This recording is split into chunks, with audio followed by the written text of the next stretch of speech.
Cette histoire se passe en Israël. Yafa retourne en courant au petit supermarché de son village pour acheter quelques autres ingrédients pour le repas du soir. Elle voulait vraiment préparer un repas succulent pour sa famille. Dehors, sa jeune fille Hana a l'air si heureuse de jouer à côté de l'amas de poussière que sa mère pense qu'elle peut s'éloigner d'elle un instant et la surveiller de loin. Après tout, que pouvait-il bien lui arriver?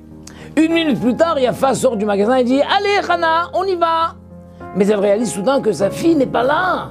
N'étant pas du tout du genre à paniquer, elle se dirige vers le tas de poussière où Hana jouait juste avant, supposant qu'elle s'est juste éloignée un petit peu. Mais lorsqu'elle s'aperçoit qu'il n'y a aucune trace d'elle là-bas, elle perd son sang-froid et commence à hurler le prénom de sa fille de toutes ses forces. Lorsque les passants entendent ces cris, ils arrivent en courant et commencent à chercher la petite Hana.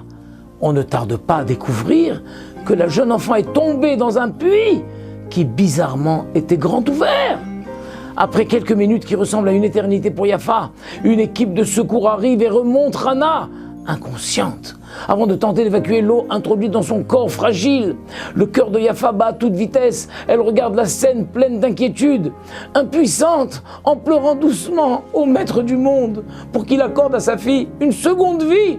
Les hommes penchés sur Hana font tout leur possible pour la ranimer, mais les expressions sur leur visage n'indiquent rien d'encourageant. Réalisant que la vie de l'enfant est menacée, la foule se rassemble et récite des télim à voix basse pour sa guérison, et même les gens moins religieux. Soudain, Hana rejette de l'eau et du sang, mais elle n'ouvre pas encore les yeux. Pleurant à chaudes larmes, Yafa serre sa fille dans ses bras et lui chuchote « S'il te plaît, ma chérie, ouvre les yeux pour maman, je t'en prie !» Hana est ensuite emmenée d'urgence à l'hôpital, où les médecins procèdent à des examens plus approfondis. Anxieuse, Yafa est assise avec des amis dans la salle d'attente, espérant enfin entendre les paroles d'encouragement du personnel médical. Au bout d'une heure, le médecin arrive et parle doucement à Yafa. « Je viens vous annoncer que nous allons poursuivre nos efforts pour sauver votre fille. Cela dit, je suis désolé de vous l'annoncer, mais d'après moi, Hana ne reprendra jamais connaissance. Et même si par miracle elle sort du coma, elle aura de graves séquelles et ne pourra pas vivre normalement. Son corps a été privé d'oxygène trop longtemps et il ne lui reste que quelques jours à vivre tout au plus. » Yafa le regarde sans réaction. Elle tente de crier, mais aucun son ne sort de sa bouche. Elle ne peut pas y croire. Elle ne veut pas y croire. Pas sa petite Hana, pas elle. Et tout d'un coup, elle se met à hurler. « Non! Je ne l'accepte pas, vous entendez? Ce n'est pas vrai! Ça ne se passera pas comme ça !» Ses amis essayent de la calmer, mais elle devient de plus en plus hystérique et finit par déclarer « Je vous promets que ma Hana va vivre !» Tout le monde l'observait avec pitié et compassion. Cet événement était tragique, mais voir cette mère incapable d'accepter la réalité de la situation était encore plus déchirant. Malgré tous leurs efforts, aucun membre de l'équipe médicale, ni aucune des amies de Yafa, n'arrivent à la convaincre de quitter le chevet de sa fille. Elle était là auprès d'elle, jour et nuit, la regardant avec amour et espoir. Les médecins infirmiers hochaient tristement la tête en passant devant elle. Les jours passent et toujours aucun progrès chez Hana. Mais un jour, après une semaine d'attente, Yafa arrive en courant dans le couloir. Elle a ouvert les yeux! Elle a ouvert les yeux! Évidemment, personne ne la croit sur le moment. Il n'y avait pas de raison de penser qu'elle disait la vérité. Mais lorsqu'une infirmière arrive et constate la même chose, la nouvelle fait le tour de l'hôpital en quelques instants. Hana avait ouvert les yeux.